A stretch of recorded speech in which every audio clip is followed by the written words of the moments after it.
Welcome back to the platform olympiad वाला, सबको पढ़ाने वाला, सब कुछ पढ़ाने वाला। और मैं अमन अंसारी, आपका अपना मास्टर, घर का मास्टर, फिर किसी बहाने से आपसे आकर मिल ही लिया। ठीक है, सब खत्म हो चुका है, वन शॉट वगैरह इधर उधर जो चीजें चल रही थी सब कुछ निपटा दी। कुछ एक आधा वन शॉट बचा है, लेकिन किसी ना किसी बहाने से आपसे जो मिलने का मजा है वो कुछ अलग ही है बाबा। बहुत मजा आता है आप लोगों से मिलने में, किसी ना किसी बहाने से। फिर कुछ शुरू कर देते हैं कि चलो यार इस बहाने बच्चों से मिल के आते हैं। तो मैं आपके लिए इस वीडियो में वो क्रक्स वाली जो वीडियो है, उन क्रक्स में निचोड़ जो लेके आया हूं, आज आपके लिए लेके आया हूं circular motion and work power energy. इसके हम एक kind of mind map discuss करेंगे। पूरी चीजें जो है सर्कुलर मोशन की और वर्क पावर एनर्जी की, वो सब यहाँ पर छोटा छोटा छोटा छोटा टच करते हुए वहां तक पहुंच जाएंगे आखिर तक। जिन बच्चों का बिल्कुल भी कुछ नहीं पढ़ा हुआ है, वो थोड़ी चीज़ें देख लें कि सिलेबस में क्या है, या जिन बच्चों का पढ़ा हुआ भी है उनका एक रिवीजन हो जाए कि क्या-क्या चीज़ें इस चैप्टर में। एक काइंड ऑफ रोड मैप है ये, और सबके फॉर्मूलाज टच करते हुए इस वीडियो में मैं आपको सर्कुलर मोशन और वर्क पावर एनर्जी का सफ़र तय कराऊँगा। तो जल्दी से शुरू करते हैं बिना किसी बकवास पे। आप भी जल्दी से अपनी कॉपी पेन तैयार करो नोट्स बनाने के लिए, या आपके अगर नोट्स बने हुए हैं तो उसी में कहीं मार्किंग करने के लिए, अंडरलाइन करने के लिए। जल्दी से शुरू करते हैं बिना किसी बकवास के, आओ। तो बात शुरू कर रहे हैं सर्कुलर मोशन से। तो सर्कुलर मोशन क्या होता है मेरे बच्चों? एक चार्ज पार्टिकल, एक आई एम सॉरी, चार्ज पार्टिकल नहीं, कोई भी एक पार्टिकल अगर एक फिक्स पॉइंट से फिक्स डिस्टेंस पर घूमेगा, कोई भी पार्टिकल अगर फिक्स डिस्टेंस पे घूमेगा फिक्स पॉइंट से, तो उसका जो पाथ होगा वो होगा सर्कुलर। उसका जो पाथ होगा वो कैसा होगा? सर्कुलर होगा। तो क्या डेफिनेशन होगी सर्कुलर मोशन की? When a particle is moving such that it's distance from a fix point is always fixed. अगर एक पार्टिकल का एक फिक्स पॉइंट से जो डिस्टेंस है वो हमेशा फिक्स रहता है, तो उसका जो पाथ होगा वो सर्कुलर होगा, और उसका जो मोशन है वो एक सर्कुलर मोशन होगा। ठीक है, ये वाली बात इसके साथ यहाँ पर जुड़ी है। ठीक है, यहाँ पर अब कुछ वेरिएबल्स हैं सर्कुलर मोशन को पढ़ने के लिए। हम वेलोसिटी, डिस्टेंस, डिस्प्लेसमेंट, एक्सेलरेशन, इनके बात नहीं कर सकते। यहाँ पे सर्कुलर मोशन को पढ़ने के लिए हमने कुछ अ, नए वेरिएबल्स का हमने इंक्लूजन लिया, नए वेरिएबल्स को हमने यहाँ डिजाइन किया, उनको पढ़ा, और उन्हीं की हेल्प से हम सर्कुलर मोशन को स्टडी करते हैं। उसमें से कुछ वेरिएबल्स हैं जो क्या हैं आपके? Angular position angular position of a particle. ये पोजीशन ऑफ अ पार्टिकल को हम एंगल की टर्म में रिप्रेजेंट करते हैं। Position of a particle on a circular path is defined in terms of angle. तो एंगुलर पोजीशन इसको कहा जाता है। ठीक है, यूनिट इसकी रेडियन होती है। क्लॉकवाइज एंगुलर पोजीशन को हम पॉजिटिव के साथ लेते हैं, और एंटी क्लॉकवाइज मेजरमेंट में हम नेगेटिव के साथ लेते हैं। बात समझ में आई आपको? ठीक है, ये लिखी है यहाँ पर बात। Clockwise angular position is taken as negative, और anti clockwise displacement as positive. बात समझ में आई आपको? ठीक है। और इसके बाद यहाँ पर एंगुलर डिस्प्लेसमेंट की बात है। अब यहाँ पर एंगुलर डिस्प्लेसमेंट के बारे में हम क्या बात करें कि पोजीशन ए से पोजीशन बी तक जो गया है, तो ये डेल्टा थीटा है। क्या है ये? Delta theta. Delta theta angular displacement एक वेक्टर क्वांटिटी है। ठीक है, एंगुलर डिस्प्लेसमेंट एक वेक्टर क्वांटिटी है, और ये कैसा वेक्टर है? एक्सियल वेक्टर है। कैसा वेक्टर है? एक्सियल। अगर ए से बी जाएंगे तो एक्सियली ये बाहर की तरफ होगा, अगर बी से ए की तरफ जाएंगे तो एक्सियली ये इनवर्ड्स होगा। तो एंगुलर डिस्प्लेसमेंट जो यहाँ पर बात कर रहा हूँ मैं, थीटा, ये एक एक्सियल वेक्टर है। ठीक है, जो हमें सेंस ऑफ रोटेशन और अमाउंट ऑफ रोटेशन के बारे में बताता है। एक्सियल वेक्टर है। ठीक है, इसको भी हम रेडियन की टर्म्स में ही बताते हैं। एंगुलर डिस्प्लेसमेंट यूनिट क्या है इसकी? रेडियन। यूनिट है इसकी रेडियन। समझ में आ गया? यूनिट है इसकी रेडियन, एंगुलर डिस्प्लेसमेंट। इसमें एक बात है कि बड़े जो एंगुलर डिस्प्लेसमेंट होते हैं वो वेक्टर नहीं होते। मतलब ये एक्सियल वेक्टर है, लेकिन ये स्केलर कंसीडर किया जाता है, क्योंकि इसमें वेक्टर एडिशन ये फॉलो नहीं करता। लेकिन अगर छोटे एंगुलर डिस्प्लेसमेंट की बात करें तो ये वेक्टर होता है। ये वेक्टर नहीं है, नॉट अ वेक्टर। मास्टर अभी तो कह रहे थे आपकी वेक्टर होता है, एक्सियल वेक्टर है। एक्सियल वेक्टर है, लेकिन इसको आप वैसे वेक्टर एडिशन नहीं ले सकते जैसे वेक्टर एडिशन होता है, वेक्टोरियल एडिशन करते हैं। तो ये एक वेक्टर है। ये जो स्मॉल एंगुलर डिस्प्लेसमेंट है, इंस्टेंटेनियस एंगुलर डिस्प्लेसमेंट जो है, बहुत ही इनफाइनेटेसिमल एंगुलर डिस्प्लेसमेंट्स हैं। तो वो क्या है, वेक्टर है, लेकिन डेल्टा थीटा ये वेक्टर नहीं है, ठीक है। इंस्टेंटेनियस नहीं, इन्फिनेटेसिमल, इन्फिनेटेसिमल जो डिस्प्लेसमेंट्स हैं वो वेक्टर हैं, लेकिन जो एक बड़े एंगुलर डिस्प्लेसमेंट्स हैं वो वेक्टर नहीं है, वो स्केलर ही होते हैं। और ये एक्सियल वेक्टर जरूर है, एक्सियल के अलोंग आते हैं बताने के लिए कि सेंस ऑफ रोटेशन क्या है, और राइट हैंड से हम उसको बता देते हैं कि क्लॉकवाइज है या एंटी क्लॉकवाइज है। एंगुलर वेलोसिटी के बारे में अगर हम बात करें, ओमेगा, ओमेगा से हम इसको रिप्रेजेंट करते हैं, ये क्या होता है, delta theta by delta T, या यूं कहूं D theta by D T, D theta by D T. ये वेक्टर क्वांटिटी है, ये भी एक्सियल वेक्टर है, ये भी क्या है, एक्सियल वेक्टर है। यूनिट क्या हो जाएगी इसकी, रेडियन पर सेकेंड, रेडियन पर सेकेंड, रेडियन पर सेकेंड। ओमेगा दो तरह की होती है, एक होती है एवरेज एंगुलर वेलोसिटी, जिसके अंदर हम बात करते हैं total angular displacement divided by total time taken, total angular displacement divided by total time taken, ठीक है भैया, total angular displacement divided by total time taken, average, ठीक है, एवरेज बड़े एंगुलर डिस्प्लेसमेंट को बात चल रही है, ये ओमेगा एवरेज है, क्या है, ओमेगा बड़े एंगुलर डिस्प्लेसमेंट जो हो रहे हैं कितने टाइम में हो रहे हैं, तो ऑन एन एवरेज क्या ओमेगा है, इसकी बात चल रही है। एक होती है इंस्टेंटेनियस, एक होती है आपकी इंस्टेंटेनियस, एक एवरेज तो है ही, साथ में अगर हम इसकी बात को ऐसे लिख दें, जरा देखना, delta theta by delta T, तो ये ओमेगा है, I am sorry, delta theta by delta t, यानी कि theta two angular position, theta one angular position, इनका डिफरेंस, और t two time minus t one, मतलब वो यहाँ से सर्कुलर पाथ पे जो चल रहा है पार्टिकल, वो थीटा वन से थीटा टू तक चला गया, ठीक है, थीटा वन यहाँ पर वो T1 पर था, यहाँ पर वो T2 पर है, तो theta two minus theta one, T2 minus T1। और ओमेगा इंस्टेंटेनियस, ओमेगा इंस्टेंटेनियस, इसी को मैं ऐसे लिख दूं, limit delta T tends to zero, delta theta by delta t, और इसी को क्या लिख देते हैं, d theta by D t. तो ये क्या हो गई आपकी instantaneous angular velocity, instantaneous angular velocity, ठीक है भैया, इंस्टेंटेनियस एंगुलर वेलोसिटी। एक और है यहाँ पर वेरिएबल जिसके बारे में हम बात करते हैं, ये है rate of change of omega. Omega तो क्या है, rate of change of angular displacement, और ये क्या है, rate of change of omega, rate of change of angular speed. Omega को हम ये भी कह सकते हैं, ओमेगा को हम ये भी कह सकते हैं rate of change of angular displacement, किस रेट से, घूमने की स्पीड, घूमने की घुमावदार speed, rate of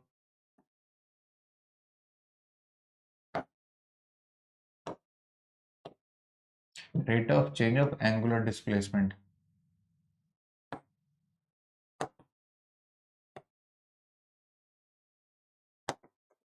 rate of change of angular displacement, rate of change of angular displacement, और ये क्या है, rate of change of omega,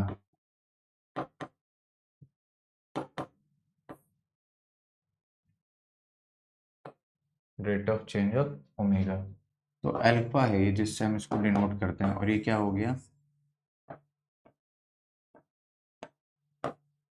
D omega by D T.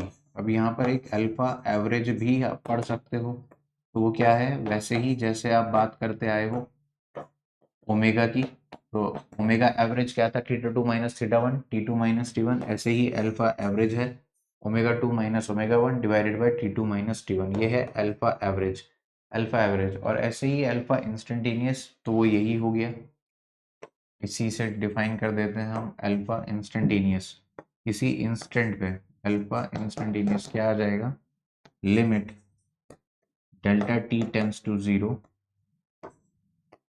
Delta omega by delta t is equal to d omega by D t. अब जैसे kinematics में रिश्ते होते हैं, वैसे ही यहाँ पर भी कुछ रिश्ते होते हैं, ठीक है, जैसे काइनेमेटिक्स में कुछ रिश्ते होते हैं, वैसे ही यहाँ पर भी कुछ रिश्ते होते हैं। जो भी आप देख के आए हो, ओमेगा क्या है, D theta by D t, और अल्फा क्या है, D omega by D t, और अल्फा को हम ऐसा भी लिख सकते हैं, omega D omega by D theta, इन्हीं रिलेशन पर बेस्ड आपकी ये इक्वेशंस ऑफ मोशन भी बन जाती हैं।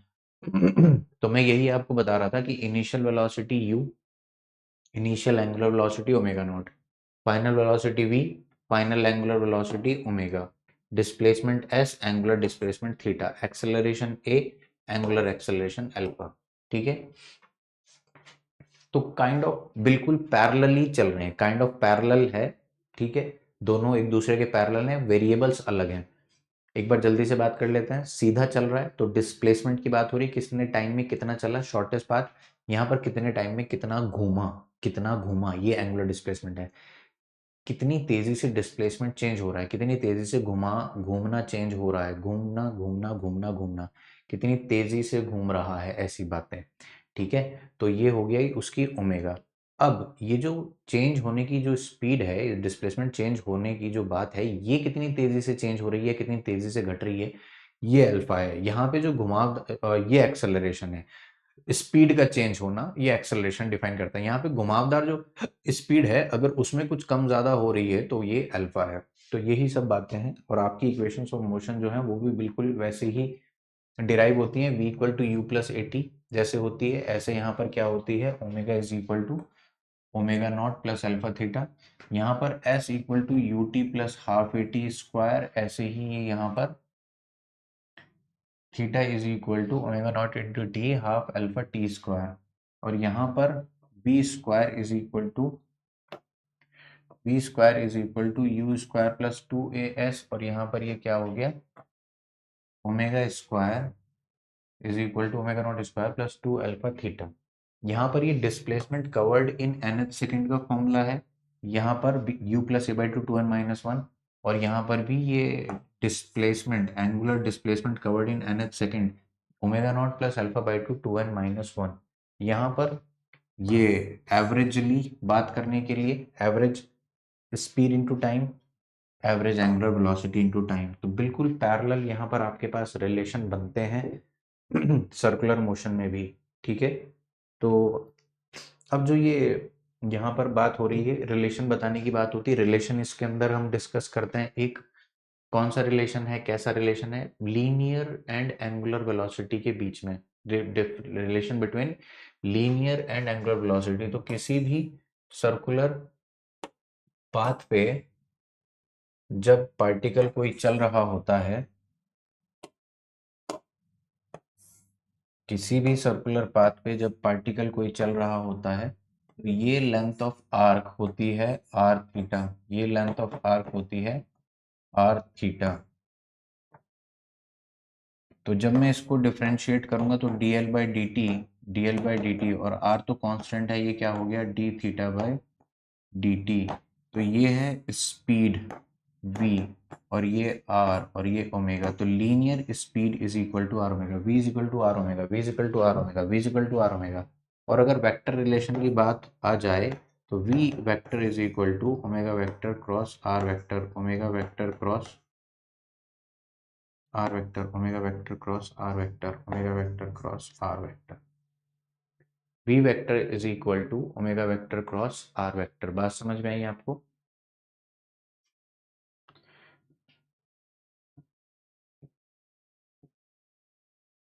हम्म।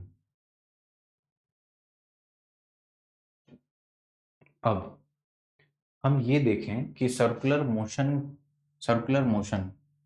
अगर एक पार्टिकल कांस्टेंट स्पीड से चल रहा है, अगर एक पार्टिकल कांस्टेंट स्पीड से सर्कुलर पाथ पर चल रहा है, बहुत अच्छी बात है कि वो कांस्टेंट स्पीड से चल रहा है भाई, कांस्टेंट स्पीड से चल रहा है। तो कांस्टेंट स्पीड से अगर वो चल रहा है तो उसकी वेलोसिटी तो लगातार बदल रही है, उसकी वेलोसिटी लगातार बदल रही है। समझे आप? यहाँ पर ये वेलोसिटी वेक्टर की डायरेक्शन है, यहाँ पर जब पार्टिकल होगा तो उसकी वेलोसिटी वेक्टर की डायरेक्शन, यहाँ पर जब पार्टिकल होगा तो उसके वेलोसिटी वेक्टर की डायरेक्शन, यहाँ पर जब पार्टिकल होगा उसके वेलोसिटी वेक्टर की डायरेक्शन। तो आप इस बात को ऑब्जर्व करो that the velocity vector is changing continuously. तो अगर वेलोसिटी वेक्टर कांस्टेंट नहीं है, अगर वेलोसिटी वेक्टर कांस्टेंट नहीं है, स्पीड कांस्टेंट है, इस बात से कोई दो राय नहीं है कि स्पीड कांस्टेंट है, लेकिन velocity vector is not constant. ठीक है, in spite In spite of having constant magnitude, the direction is changing continuously, because of which the velocity vector is changing continuously. Velocity vector is changing continuously. ठीक है बाबा, velocity vector अगर लगातार बदल रहा है तो एक्सेलरेशन तो यहाँ पर नॉन जीरो होना चाहिए, और ये एक ऐसा एक्सेलरेशन होना चाहिए जो सिर्फ और सिर्फ डायरेक्शन को बदल रहा है, जो सिर्फ और सिर्फ डायरेक्शन को बदल रहा है। ठीक है, एक ऐसा एक्सेलरेशन इस वाले के लिए एक ऐसा एक्सेलरेशन है, acceleration acceleration which is responsible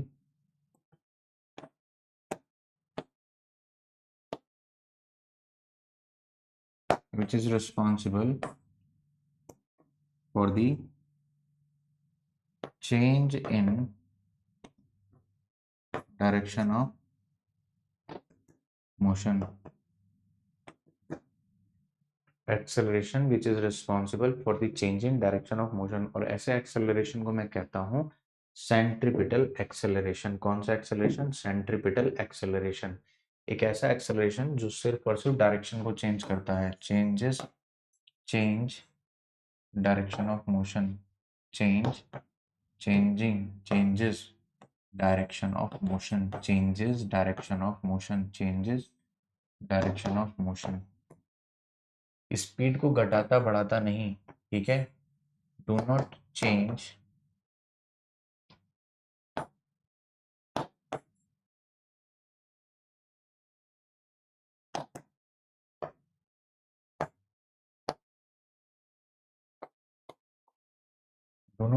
magnitude of speed, ठीक है। Only changes direction of motion, only changes direction of motion, do not change the magnitude of speed,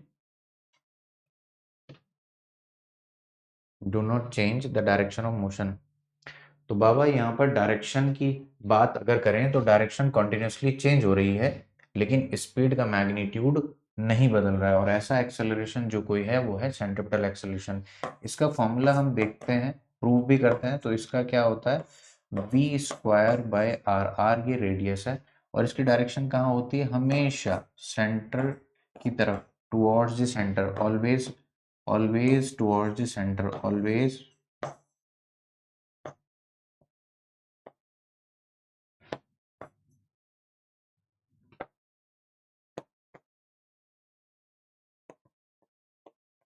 always towards the center, always towards the center, v square by r minus r cap, always towards the center, ठीक है। Act always towards the centre, ये है centripetal acceleration के कारनामे, वो हमेशा centre की तरफ ही लगता है, ठीक है भाई। और एक होता है टेंजेंशियल एक्सेलरेशन, इसका काम क्या होता है, ये रिस्पॉन्सिबल है किसके, ये speed for the change in, responsible for the change in magnitude of speed, for the change in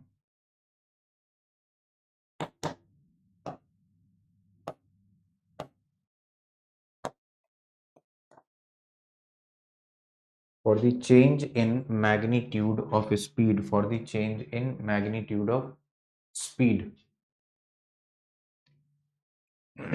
for the change in magnitude of speed, ठीक है बाबा। और इसको कैसे लिखते हैं, ये होता है टेंजेंशियल एक्सेलरेशन, ये होता है d v magnitude by D t, और ये होता है towards tangential act.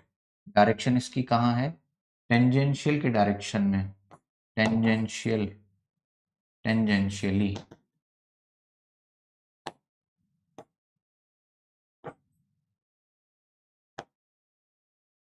Always act tangentially, ठीक है।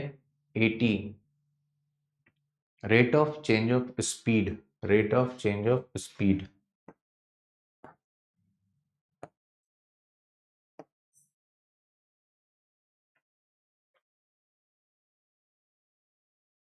ठीक है बाबा।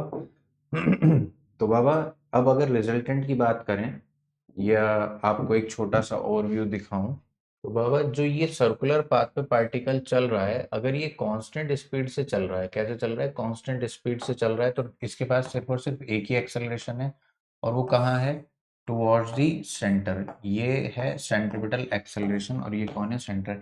लेकिन अगर इसकी जो ये स्पीड है, अगर ये कांस्टेंट ना हो, कांस्टेंट ना हो और ये वक्त के साथ बढ़ भी रही हो और एक बार घट भी रही हो, अगर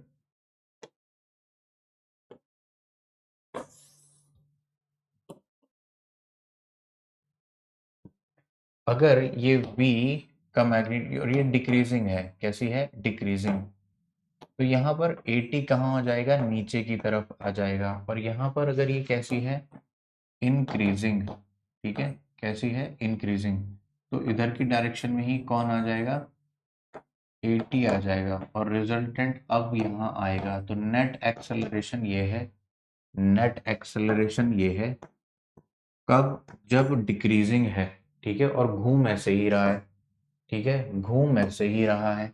अगर बढ़ रही है तो ए नेट इधर आया, ए टी इधर आया, ए सी इधर आया, लेकिन घूम ऐसे रहा है। वी घट रही है तो ए टी नीचे आया, ए सी इधर आया, ए नेट इधर आया। तो कुल मिलाकर ये ए नेट जो है ये कॉम्बिनेशन है किसका, A net vector is A C vector, A C vector plus A T vector. और अगर मैं इसके मैग्नीट्यूड की बात कर लूं मेरे भाई, अगर मैं इसके मैग्नीट्यूड की बात करूंगा तो क्या आ जाएगी, अंडर रूट ए सी का स्क्वायर प्लस ए टी का स्क्वायर।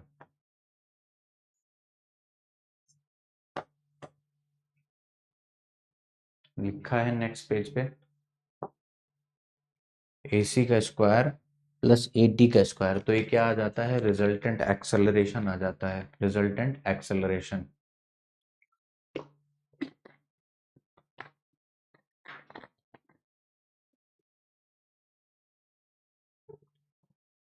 ठीक है। और कितने एंगल पे होता है, कहाँ होता है, इसके लिए आप टेन थीटा वेक्टर्स की तरह डील कर सकते हो। अगर ये ए टी है, ये ए सी है और ये ए नेट है, तो ये theta, tan theta is equal to perpendicular upon base,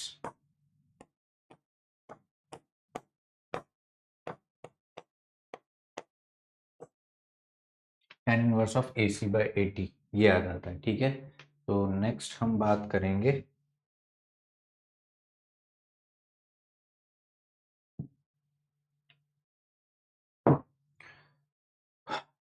देखो एक ये वाला बड़ा फेमस सा सवाल है। वैसे तो अगर आप ओमेगा की बात करते हैं, किन्हीं दो पॉइंट के बीच में एक पार्टिकल ये और एक पार्टिकल ये वाला पार्टिकल अगर इधर चल रहा है वी ए से और ये वाला पार्टिकल इधर चल रहा है वी बी से, और ये वाला एंगल थीटा टू है और ये वाला एंगल थीटा वन है, ठीक है, तो इसका ये वाला कंपोनेंट आप कंसीडर करो वी ए, और इनके बीच में जो ये गैप है ये आर है। तो अगर ये कोई ए पार्टिकल है और ये कोई बी पार्टिकल है, तो omega of A with respect to B, omega of A with respect to B, omega of A with respect to b, तो यहाँ पर वी ए परपेंडिकुलर, यहाँ पर आएगा वी बी परपेंडिकुलर, यानी कि V B sine theta two, V A sine theta one, तो V A perpendicular minus V B perpendicular divided by R, तो ये आ जाता है omega of A with respect to B, omega of A with respect to relative velocity है ये perpendicular वाली, A B जो लाइन ज्वाइन कर रही है उसके परपेंडिकुलर जो आ रही है relative velocity divided by R, separation between A and B, ये होता है फॉर्मूला। ठीक है बाबा, तो ठीक है, बहुत अच्छी बात है। तो ये ऐसा ये फॉर्मूला है। यहाँ पर अगर आप देखो बहुत ध्यान से, तो अगर ओ पॉइंट के रेस्पेक्ट में पी की एंगुलर वेलोसिटी ओमेगा है, omega of P with respect to A, in case if omega, तो omega of P with respect to A कितनी आ जाती है, आधी हो जाती है।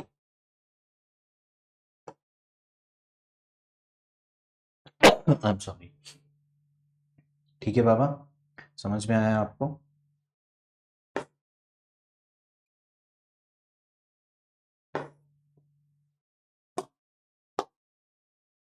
अब एक होता है यूनिफॉर्म सर्कुलर मोशन, एक होता है uniform circular motion. Uniform circular motion में सिर्फ यूनिफॉर्म सर्कुलर मोशन के v कांस्टेंट है, v कांस्टेंट है तो ओमेगा कांस्टेंट है, v equal to r omega, ये कांस्टेंट है। अल्फा यहाँ पर जीरो है, टेंजेंशियल एक्सेलरेशन यहाँ पर जीरो है, ए सी नॉन जीरो है और उसका फॉर्मूला है v स्क्वायर बाय आर और r omega square, v square by r और आर ओमेगा स्क्वायर। ठीक है, ये सब बातें होती हैं। तो ए नेट भी यहाँ पर किसके इक्वल हो जाएगा, A net vector is equal to, A net vector is equal to A C vector,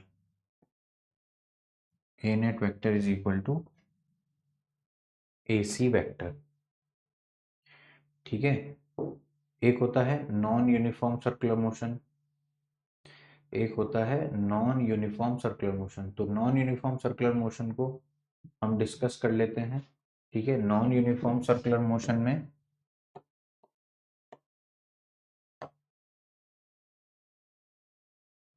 non uniform circular motion, तो नॉन यूनिफॉर्म सर्कुलर मोशन में जब पार्टिकल घूम रहा है तो उसकी स्पीड चेंज हो रही है। तो यहाँ पर v is not constant, v is not constant, omega is not constant, alpha is not zero. ठीक है, ए सी तो नॉन जीरो है और वो कितना होता है वी स्क्वायर बाय आर हमेशा, ए टी यहाँ पर d v by D t होता है। ठीक है, ठीक है, अल्फा यहाँ पर ए टी बाय आर होता है,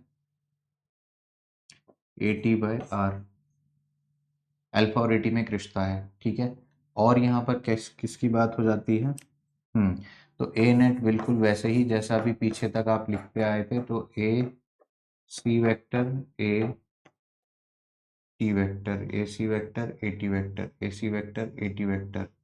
ठीक है, और मैग्नीट्यूड निकालना बिल्कुल वैसे ही। तो यहाँ पर आप समझो कि d v vector by D t भी नॉन जीरो है, क्योंकि ये कौन होता है, ए नेट वेक्टर होता है, और डी वी वेक्टर का मैग्नीट्यूड बाय डी टी ये भी नॉन जीरो होता है। ठीक है, दोनों ही चीजें, ये भी नॉन जीरो, ये भी नॉन जीरो। पीछे वाले केस में यहाँ पर डी वी वेक्टर का मैग्नीट्यूड तो जीरो था, लेकिन d v vector by D t यहाँ पर नॉन जीरो था।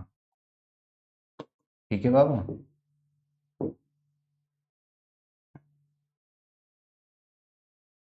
अब वर्टिकल सर्कुलर मोशन तक जाने के लिए हमें थोड़ा सा वर्क के बारे में बात कर लेनी चाहिए। वर्क, वर्टिकल सर्कुलर मोशन अभी बात करते हैं। वर्क के बारे में अगर हम बात करें तो वर्क क्या होता है बाबा, ये किसी फोर्स के लिए डिफाइन होता है। फोर्स का किसी पॉइंट, किसी फोर्स का जो काम हम काउंट करते हैं, वो काम हम काउंट करते हैं डिस्प्लेसमेंट उसने कितना कराया। तो एक एफ फोर्स है, वो किसी एंगल पे भी लग सकती है। ठीक है, वो डिस्प्लेसमेंट से एस थीटा एंगल पर लग रही है। तो वर्क डन उस फोर्स का कैसे डिफाइन करते हैं हम मैथमेटिकली, फोर्स वेक्टर और एस वेक्टर का डॉट प्रोडक्ट, यानी कि एफ एस कॉस थीटा। तो ये हो चुका है वर्क डन। तो डिपेंड्स फोर्स, मतलब जितना वो point of application of force है वो कितना चला, और फोर्स के कितने मैग्नीट्यूड, कितने फोर्स के किस कंपोनेंट ने वो काम किया। मतलब अगर एक ऑब्जेक्ट है, वो डिस्प्लेसमेंट एस चल रहा है, ये उसका एफ है, ये थीटा है, तो फोर्स का जो एफ कॉस थीटा है ना, वही रिस्पॉन्सिबल है इस एस के लिए। एफ साइन थीटा इसके लिए रिस्पॉन्सिबल नहीं है। तो F cos theta into S, और यूनिट क्या हो जाती है इसकी, न्यूटन मीटर, और you can say combinedly joule. ठीक है बाबा, work done by constant force, work done by constant force आप कैसे लिखते हो, डायरेक्ट लिखते हो F vector dot S vector, ये कांस्टेंट फोर्स के लिए है। लेकिन if the force is variable, if the force is variable, then D W लिखते हो आप, एफ वेक्टर किसी पोजीशन पर किसी टाइम टी पर, तो जितना उसने डिस्प्लेसमेंट कराया छोटा सा वो work done, F vector dot d s vector. तो डी डब्ल्यू का इंटीग्रेशन करेंगे आप और नेट वर्क डन का कैलकुलेशन हो जाएगा। डी डब्ल्यू का इंटीग्रेशन और वर्क डन नेट का आगमन हो जाएगा। तो ये क्या हुआ, F vector dot d s vector.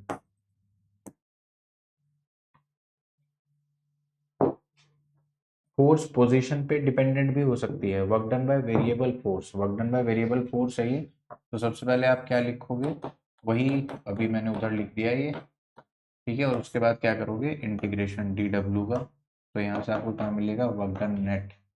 ये कैसे मिला आपको, f vector dot d s vector का इंटीग्रेशन करके। ठीक है राजू भैया, work done by variable force.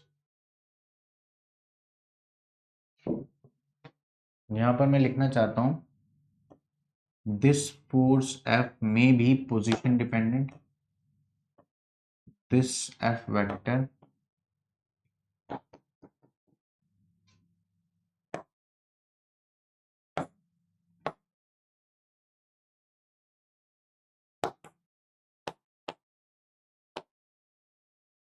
may be dependent on time,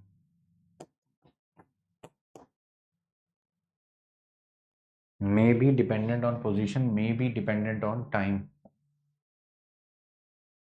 ठीक है, तो अकॉर्डिंगली हम उसको सॉल्व कर लेते हैं। एक फोर्स और डिस्प्लेसमेंट का जो ग्राफ होता है, फोर्स और डिस्प्लेसमेंट का जो ग्राफ होता है, ठीक है, तो उसका एरिया अंडर द कर्व आपको क्या देता है, वर्क डन देता है, वर्क डन नेट। तो area under F x curve gives you what, work done. Area under fx curve gives you what, work done। Area under fx curve gives you what, work done। ठीक है बाबा। Kinetic energy का formula क्या होता है, half m v square, half m v square, half m v square. ठीक है, हम्म, ये समझते हैं पहले। दो तरह की फोर्सेस होती हैं, एक होती है कंजर्वेटिव फोर्स, एक होती है non conservative force. Conservative force हम उसे कहते हैं जिसका वर्कडन पाथ पे डिपेंड नहीं करता, जिसका वर्कडन पाथ पे डिपेंड नहीं करता, कंजर्वेटिव फोर्स उसको कहता हूँ। नॉन कंजर्वेटिव फोर्स किसको कहते हैं, जिसका वर्कडन पाथ पे डिपेंड करता है।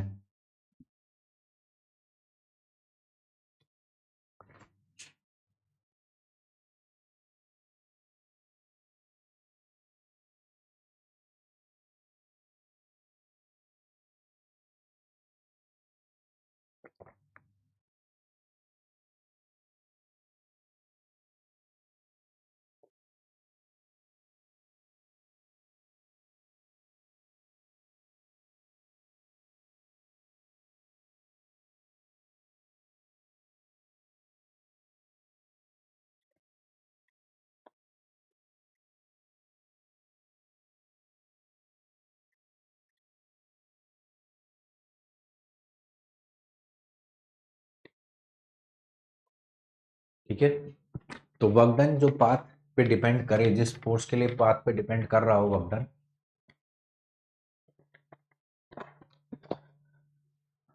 कैसी फोर्स है, कंजर्वेटिव, और ये कैसी फोर्स है, नॉन कंजर्वेटिव। एग्जाम्पल भी हैं इसके, इसके एग्जाम्पल हैं आपके जैसे कि ग्रेविटेशनल फोर्स,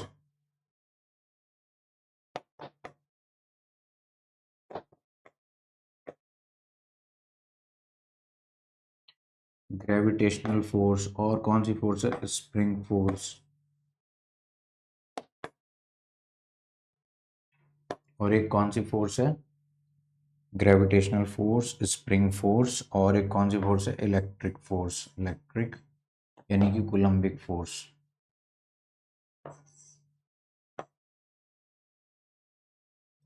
और इसके एग्जाम्पल में मैं लिखूंगा यहाँ पर कौन कौन सी होती हैं, जल्दी से बताओ, फ्रिक्शन, रेजिस्टिव फोर्स,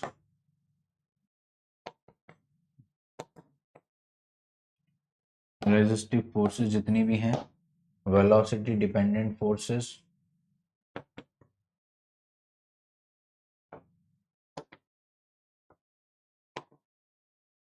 ये सब नॉन कंजर्वेटिव होती हैं। ये सब कैसी होती हैं? Non conservative force.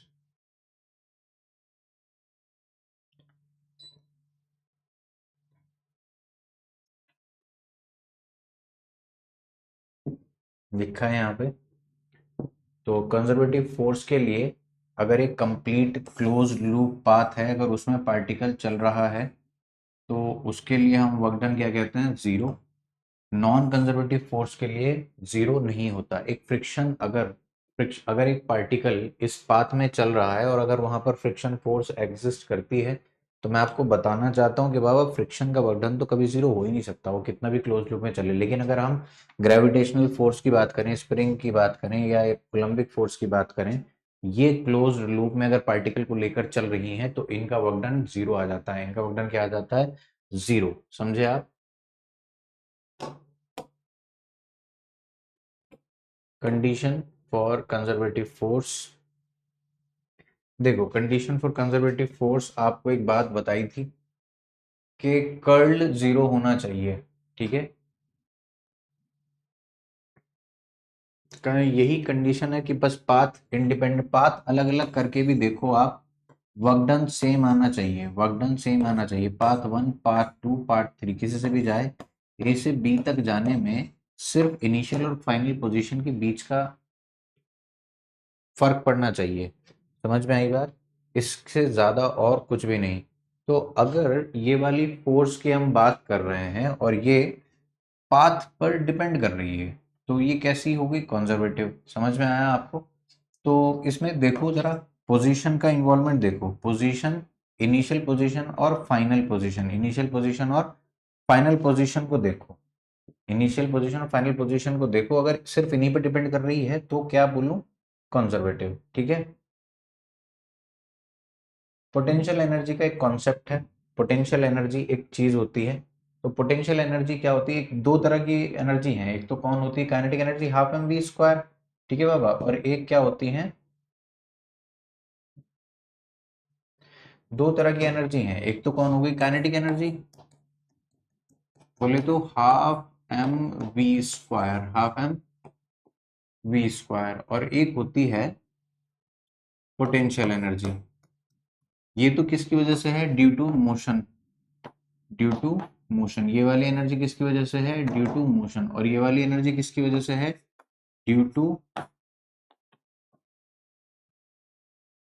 पोजीशन और कॉन्फ़िगरेशन। ड्यू टू पोजीशन और कॉन्फ़िगरेशन। समझ में आ रही बात आपको? ठीक है। तो ये जो पोटेंशियल एनर्जी है, ये सिर्फ और सिर्फ इनिशियल पोजीशन और फाइनल पोजीशन, मतलब ऐसे मैं आपसे बात करूं, ये जो पोटेंशियल एनर्जी है ये स्टेट फंक्शन होता है। कैसा फंक्शन होता है? State function. कैसा फंक्शन होता है? State function. ठीक है, स्टेट फंक्शन। और ये डिफाइंड होती है, डिफाइंड फॉर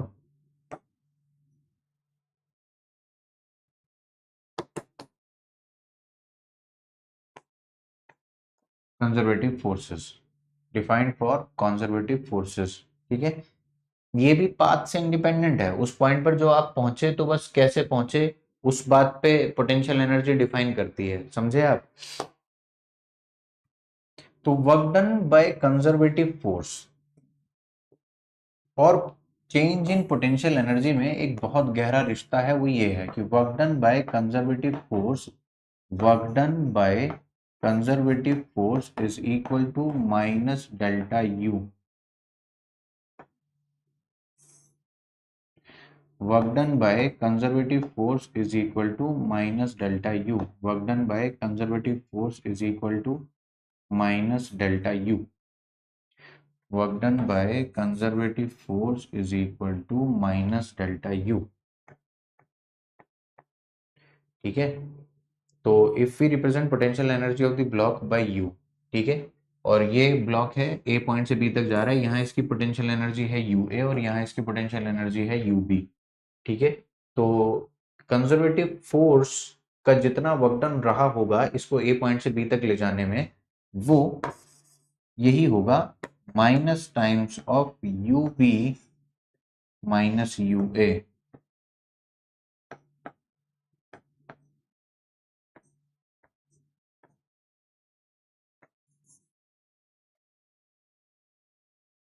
ठीक है जी। तो ग्रेविटेशनल पोटेंशियल एनर्जी कितनी होती है? mgh होती है। ठीक है, ये लिखी है mgh mgh mgh। अगर ये ग्रेविटी, मतलब आप इनिशियल पॉइंट इसको मान रहे हो, फाइनल इसको बोल रहे हो, तो वर्क डन बाय ग्रेविटी कितना हो गया? Minus mgh। लेकिन अगर आप इसकी पोटेंशियल एनर्जी की बात करोगे, पोटेंशियल एनर्जी अगर आपने इसको रेफरेंस लेवल माना, इसी को क्या मान लिया? Reference level. तो रेफरेंस लेवल मानने से यहाँ पोटेंशियल एनर्जी कितनी हो गई? जीरो, और यहाँ पर पोटेंशियल एनर्जी कितनी हो गई? यू। तो u final minus you initial, you final minus you initial, यहाँ पर जो पोटेंशियल एनर्जी का डिफरेंस है ना, आपने इसको क्या मान रखा है? यू फाइनल, और इसको क्या मान रखा है? You initial. तो ये जो आपकी पोटेंशियल एनर्जी है ना, यहाँ पर तो जीरो है, और यहाँ पर कितनी हो गई? यू। तो u final minus you initial minus times of you final minus you initial is equal to work done by gravity, जो कि कितनी है? Minus m g h. तो यहां से आपकी यू कितनी निकल के आ जाएगी? यू आ जाएगी एम जी एच। ये किसके रेस्पेक्ट में आई बाबा? इस वाले लेवल के रेस्पेक्ट में आई। किसके रेस्पेक्ट में आई? इस नीचे वाले लेवल के रेस्पेक्ट में आई है। बात समझे आप? ठीक है। स्प्रिंग की पोटेंशियल एनर्जी कितनी होती है? हाफ के एक्स स्क्वायर। कितनी होती है? हाफ के एक्स स्क्वायर। और work done by spring force ये minus times of you final minus you initial. ठीक है, ठीक है बाबा। और अगर आप, ये इनिशियल था और ये फाइनल है, तो minus times of you final minus you initial होती है ना बात। तो minus times of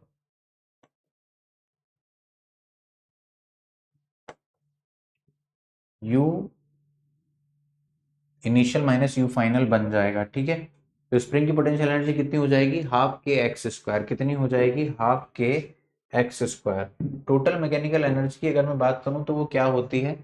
total mechanical energy की अगर मैं बात करूं तो वो क्या होती है? Sum of potential energy and kinetic energy. Sum of potential energy and kinetic energy. Sum of potential energy and kinetic energy. ठीक है। तो यहां तक आने से पहले अब आपको एक वर्क एनर्जी थ्योरम पढ़ लेनी चाहिए। वर्क एनर्जी थ्योरम क्या कहती है मेरे बच्चों को? कि जितनी भी फोर्सेस लग रही हो सभी को लगा दो, और उन सब से आने वाला वर्क डन लिख दो। उन सब से आने वाला वर्क डन लिख दो, तो तुम्हें क्या मिल जाएगी? Total change in kinetic energy मिल जाएगी। Work done by all forces, work done by all forces is equal to change in kinetic energy, is equal to change in kinetic energy। अब work done by conservative force plus work done by non conservative force is equal to change in kinetic energy. ठीक है। तो work done by conservative force क्या है? Minus delta u.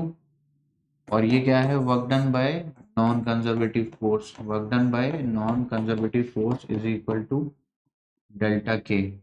Work done by non conservative force is equal to delta K E. ठीक है जी। तो अगर मैं यहाँ पर work done by non conservative force इधर ही रख दूं, नॉन कंजर्वेटिव फोर्स, और ये डेल्टा के plus delta you.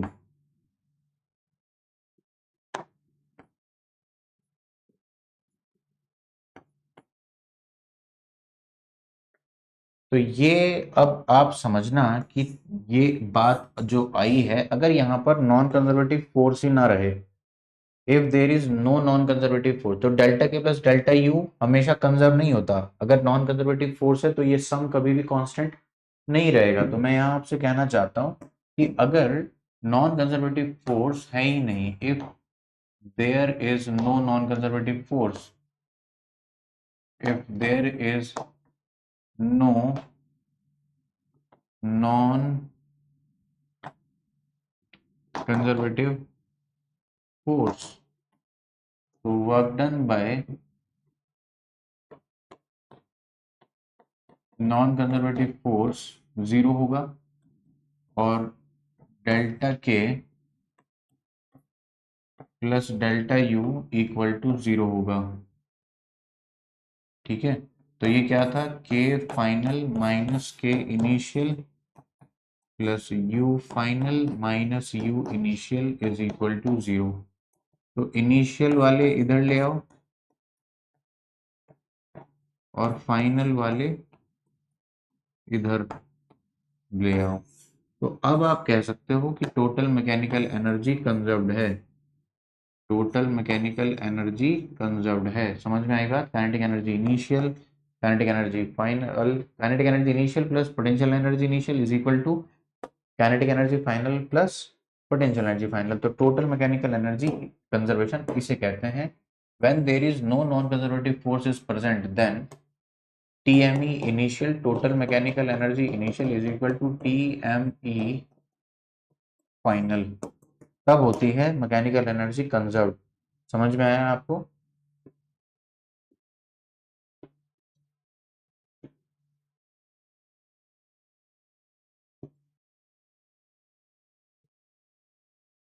Vertical circular motion को थोड़ा सा पढ़ लेते हैं। Vertical circular motion, vertical circular motion जब एक पार्टिकल ग्रेविटी के इन्फ्लुएंस में वर्टिकल प्लेन में घूमे, तो लोअर मोस्ट पॉइंट पर उस पार्टिकल को एक वेलोसिटी दी जाए और ये पार्टिकल ऐसे घूम के वापस आ जाए। समझे आप? ये पार्टिकल ऐसे घूम के वापस आ जाए, समझे? तो एक वर्टिकल प्लेन में घूमते हुए पार्टिकल की बात होने वाली है ग्रेविटी के इन्फ्लुएंस में। यहाँ पर इसको कोई वेलोसिटी देंगे और ये पार्टिकल ऐसे गोल गोल घूम जाएगा। तो यहाँ पर जल्दी से बता दो क्या क्या कहानी होती है। ये जायंट व्हील का नाम है, जायंट व्हील इसका नाम है मतलब। ठीक है, तो ऐसे एक पार्टिकल है, तो इसको हमें कंप्लीट वर्टिकल सर्कुलर मोशन कराना है और अगर हमने उससे कम वेलोसिटी दी तो हो सकता है ये बस यहाँ तक पहुंचे और वापस आ जाए, या इससे आगे जाए और ऐसे घूम के गिर जाए। तो ये सब केसेस पॉसिबल हैं। ठीक है, तो कर लेते हैं बात इस पर। तो इसको कितनी वेलोसिटी दूं नीचे से कि यहाँ तक पहुंच जाए? तो यहाँ पर जो मिनिमम, ये स्ट्रिंग टाइट रहनी चाहिए, ये स्ट्रिंग क्या रहनी चाहिए, टाइट। और इसको टाइट रखने के लिए टेंशन जस्ट ग्रेटर देन और इक्वल टू जीरो रहे इस वाले पॉइंट पर। ठीक है, इस वाले पॉइंट पर जब पार्टिकल हो तो धागे में टेंशन जस्ट जीरो या जीरो से बड़ी होनी चाहिए। और इसके लिए यहाँ पर इसकी कोई वेलोसिटी होगी कि एक m v c square by l m g के बराबर हो जाए। तो इसके लिए वी सी कितनी आ जाएगी, अंडर रूट जी एल। और ऐसा करने के लिए यहाँ पर जब मैं एनर्जी कंजर्वेशन लगाता हूँ तो ये कितनी आ जाती है, 5gl। यहाँ पर इसकी वेलोसिटी होती है अंडर रूट 2gl और यहाँ पर हो जाती है अंडर रूट gl। तो मिनिमम वेलोसिटी जो निकल के आती है हमारे पास under root 2gl, under root 5gl आती है। जल्दी से मैं आपको एक रिकॉल दे देता हूँ। हाँ, अगर यहाँ तक पहुंचाना है तो आपको वेलोसिटी कितनी देनी होगी, अगर सिर्फ यहाँ तक पहुंचाना है, बस यहाँ तक, तो अंडर रूट 2gl या 2gl से ज्यादा। अगर यहाँ तक पहुंचाना है तो बस अंडर रूट 2gl। अगर आपको कंप्लीट वर्टिकल सर्कुलर मोशन कराना है, अगर आपको कंप्लीट वर्टिकल सर्कुलर मोशन कराना है, ये वाला है, ये वाला है जो आपको ध्यान में रखना है। यहाँ पर अगर आपको for complete VCM, for complete BCM under root 5gr, उसके लिए यहाँ पर जो अब यहाँ जाते हुए रास्ते में इसकी वेलोसिटी यहाँ पर कितनी हो जाएगी, अंडर रूट 3gl 3gr लिखा है यहाँ पर। वीबी पे कितनी हो जाएगी, रूट 3gr। और ये वाली यहाँ पर इस पॉइंट पर जो वेलोसिटी होती है इधर की तरफ, ये कितनी हो जाएगी, अंडर रूट जी आर। तो मैं यहाँ पर आपको जो बता रहा था कि इस वाले पॉइंट पर अंडर रूट 3gl वेलोसिटी रह जाएगी। यहाँ तक पहुंचाना है तो आपको सिर्फ और सिर्फ अंडर रूट 2gl स्पीड देनी होगी। तो कुल मिलाकर आपका ये पॉइंट कंप्लीट हो जाता है कि अगर आपने 0 से 2gr के बीच में वेलोसिटी दी तो पार्टिकल वहीं बी के बीच में ऐसे ऑसिलेट करता रहेगा। ठीक है, अगर आपने 2 GR the under root 2 GR, तो बस ज्यादा से ज्यादा वो बी पॉइंट तक पहुंच पाएगा, बी पॉइंट तक। ठीक है, बी पॉइंट तक पहुंच पाएगा। अगर आपने उससे ज्यादा दी और अंडर रूट 5 GR से कम, तो यहाँ पर इनकम्प्लीट वर्टिकल सर्कुलर मोशन होगा और पार्टिकल प्रोजेक्टाइल करता हुआ नीचे गिर जाएगा। ठीक है, अगर आपने अंडर रूट 5 GR से ज्यादा दी, तो यहाँ पर कंप्लीट वर्टिकल सर्कुलर मोशन हो जाएगा, कंप्लीट वर्टिकल सर्कुलर मोशन हो जाएगा। तो बाबा, इस बात को ध्यान में रखना है, इस बात को ध्यान में रखना है कि कंप्लीट वर्टिकल सर्कुलर मोशन कराने के लिए under root 5 GL, under root 5 GL lower most point पर अंडर रूट 5 GL, और अगर किसी ने यहाँ पर 9 GL दे दी, तो यहाँ पर कितनी हो जाती है, 9 8, यहाँ पर रह जाती है 7 GL, दो कम 7 6, यहाँ पर हो जाएगी अंडर रूट 5 GL। समझे आप? तो ऐसे कम हो जाती है। और अगर किसी ने यहाँ पर किसी ने यहाँ पर ओ, ओ, ओ, किसी ने यहाँ पर अंडर रूट 11 GL दी, अंडर रूट 11 GL, तो यहाँ पर कितनी रह जाएगी, 11 10, 9 GL। ठीक है, तो यहाँ पर कितनी रह जाएगी, under root 9 GL, 9 8, under root 7 GL।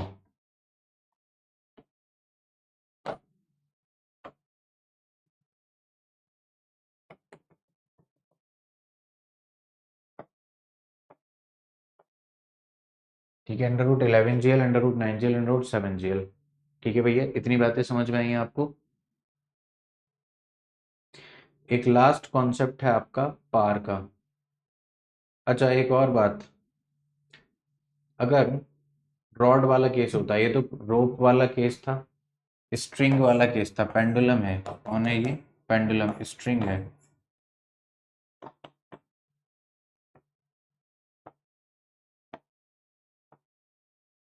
तो यहाँ पर ये कितनी आ गई condition, greater than under root 5 GL, under root 5 GL। और यहाँ पर अगर एक रॉड है,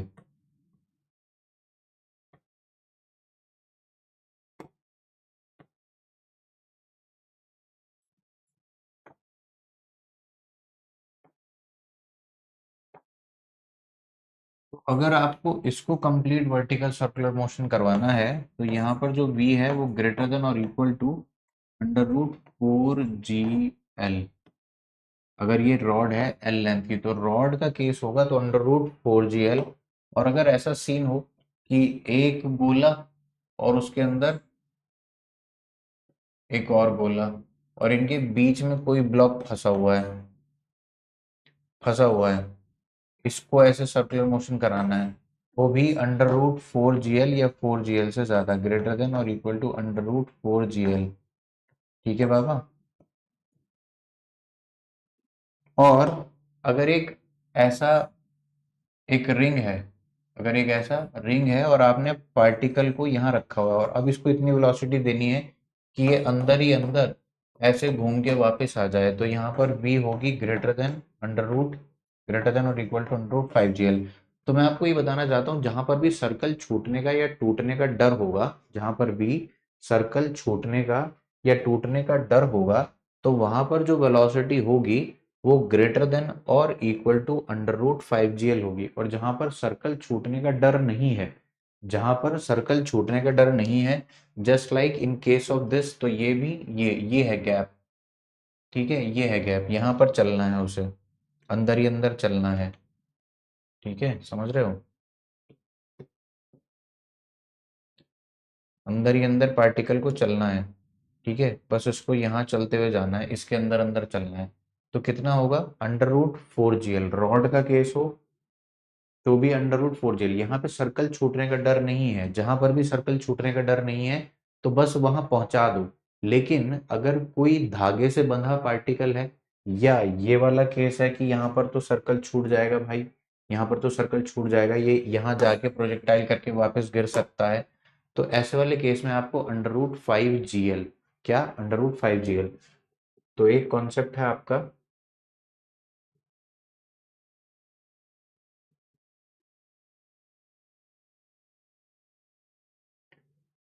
पार का,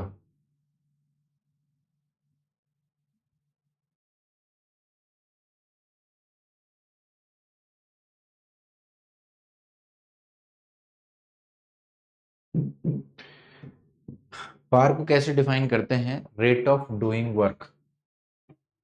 कैसे डिफाइन करते हैं पार को? रेट ऑफ, किस रेट से वर्क डन हो रहा है, work done per unit time, एक सेकंड में कितना काम हो रहा है, वो है पार।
हाँ जी। तो total work done divided by total time taken, तो ये कौन है? पार। और इसकी यूनिट क्या हो जाती है? जूल पर सेकेंड, बोले तो वॉट।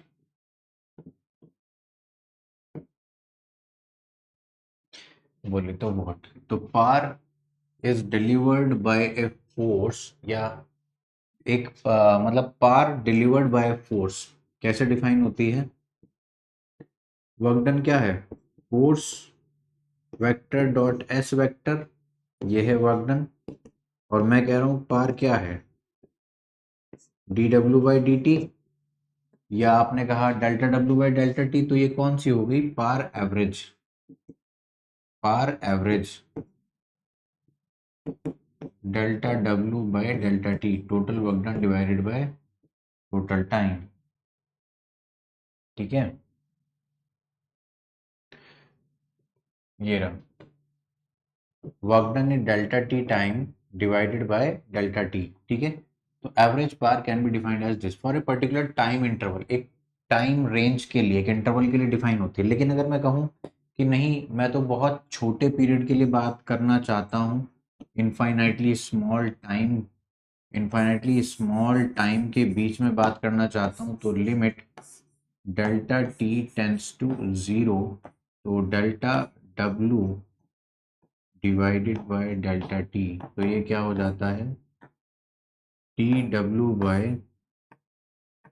D T. ठीक है भैया, तो ये जो है ये है पार इंस्टेंटेनियस।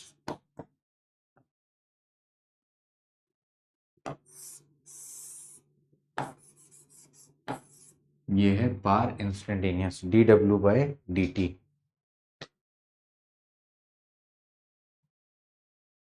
ठीक है भैया, ये है पार इंस्टेंटेनियस। तो इसको सॉल्व कर लो थोड़ा सा, जैसे कि वर्क डन होता है F vector dot S vector.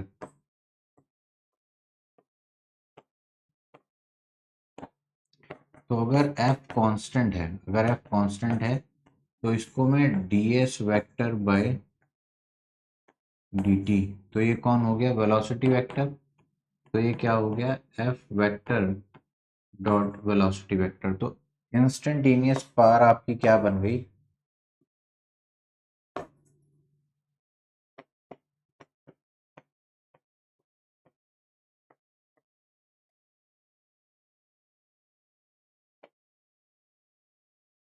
f vector dot v vector, f vector dot v vector, ये है इंस्टेंटेनियस पावर। ठीक है भैया, ये क्या है? Instantaneous power.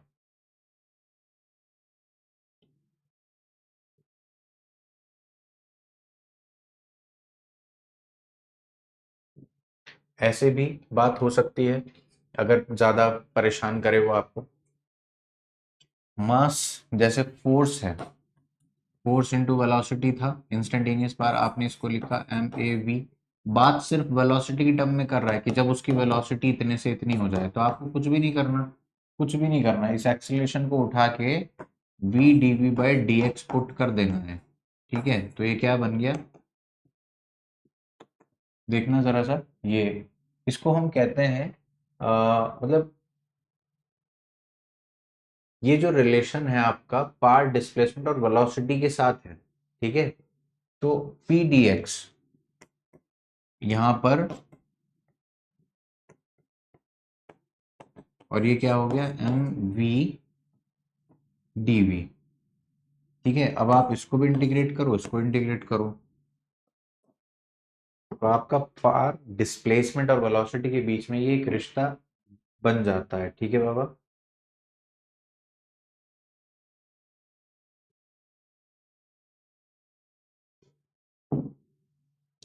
तो बाबा आज के लिए इतना ही, मैं फिर मिलूंगा आपसे। ठीक है, फिर किसी वीडियो में, तब तक के लिए alrighty then, see you soon, bye bye, enjoy, मिलूंगा जरूर जल्दी ही, बाय बाय।